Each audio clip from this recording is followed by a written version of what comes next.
Hello, habari za leo, karibu tena katika channel yetu ya W Sabo Clinic. Naitwa Dr. Jimmy. Hapa nitakuletea vitu ambavyo hauwezi kuvipata kwa baba kamwe. Yaani hivi vitu utavipata tu kwa mama. Kwa hiyo kaa hapo uweze kunisikiliza. Nikukumbushe, kama ni mara ya kwanza kufuatilia channel yetu, basi usahau kusubscribe na comment ili uweze kuwa mtu wa kwanza kupata dondoo za kiafya tunazozituma kila siku. Tumekuwa na mada mbalimbali za kiafya ambazo zimekuwa zikisaidia watu wengi kuondokana na changamoto zao walizonazo za kiafya. Namna namba moja ya kuondokana na changamoto, kwanza ni kuifahamu changamoto kiundani. Huwezi kupambana na kitu ambacho ukifahamu. Ukishajua changamoto kiundani na ukaelewa chanzo cha tatizo, ni namna rahisi ya kuweza kuondokana na changamoto hiyo. Kwa hiyo hapa nitakuletea tabia ambazo mara nyingi umekuwa ukizirisi kwa mama, yani kwa baba hazipo kabisa, ingawa kwenye video ambazo zilishapita tumeshaongelea kuhusiana na baba moja kwa moja. Namba moja tunasema mitochondria DNA, tunasema kitu tunaitwa nguvu ya seli. Yaani tunamaanisha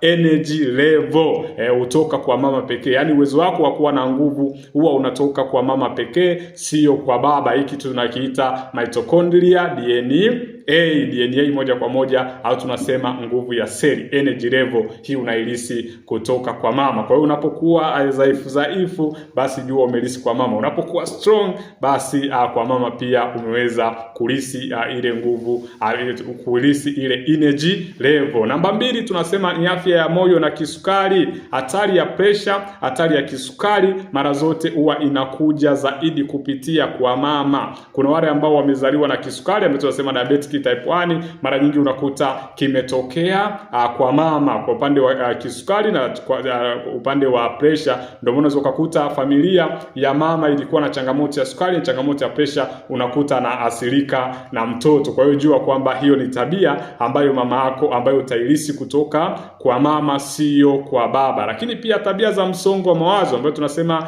stress response, namna ya kukabiliana na stress, mara nyingi utoka kwa mama. Yani mama ndio anayekuamulia wewe namna gani unaweza kukabiliana na stress, namna gani unaweza kukabiliana na msongo wa mawazo, namna gani unaweza ukakabiliana na pale unapoingia kwenye issue ya msongo wa mawazo. Hii yote tunalisi kutoka kwa mama. Lakini pia tunasema uwezo wa uwezo wa kukumbuka, memory. Sasa kuna watu hapo wanatuuliza, je, mtoto akiwa mjinga amelisi kwa nani? Sasa hiyo napenda nisijibu, kwa sababu tunapoongelea memory, kumbukumbu, sasa tusilete na mambo ya masomo, kwa sababu masomo yanakuwa na mambo yake. Huwezi kukumbuka vitu vyote kwa risali moja ambavyo umevisoma miaka 7 au miaka 4, miaka 2 au 3 na zaidi, kwa hiyo siku moja. Kwa hiyo tunasema kumbukumbu na uwezo wa kujifunza huasiliwa na jini za mama moja kwa moja. Kwa hiyo ndio maana sijajua Biblia ilisema mtoto mpumbavu ni mzigo kwa nani?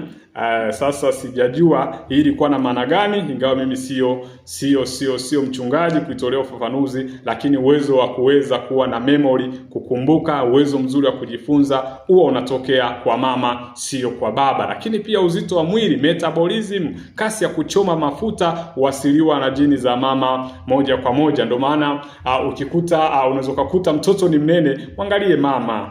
Mama ndio kila kitu. Mama ndio anayeamua. Unaweza kukuta baba mwembamba lakini mtoto mnene. Kama mama ni mnene, basi ujue kwamba kasi ya uchomaji wa mafuta huwa inakuwa down kabisa. Lakini pia mzunguko wa usingizi, kuamka mapema au kulala kwa kuchelewa, huwa inaasiliwa na mama. Yani mama ndio kila kitu. Unaona, sasa kama we mama ni mzembe, we mama ni goigoi, ni mtu wa kulalala ovyo, akili haicharge, ndugu yangu, ni hatari sana. Mzunguko wa usingizi unaasiliwa na jini za mama. Lakini pia meno na umbo la uso. Sasa hapa watu tunapata maswali mengi sana. Hebu tujaribu kujichunguza mimi na wewe, alafu tukutane kwenye comment ambayo tunasema mpangilio wa meno, kidevu, mashavu mara nyingi ufanana na ya mama. Sasa ndugu yangu, tujiulize, mimi na wewe tujiulize kwamba hii imekuaje. Je, wewe unafanana na nani? Mashavu, meno, kidevu unafanana na nani? Sawa, na uso. Sasa mimi bahati nzuri uso wangu unafanana na mama, sijajua wewe unafanana na nani. Lakini pia kuna ngozi, ngozi nyeti. chunusi, ngozi kujikunja kunja mapema, mara nyingi huasiliwa na mama. Kwa hiyo kumbe wewe pia jichunguze. Hivi vitu tunavyoongelea ni kitaalamu kabisa. Jichunguze uone wewe hali ikoje. Lakini kuna rangi ya macho. Mtazame mama yako.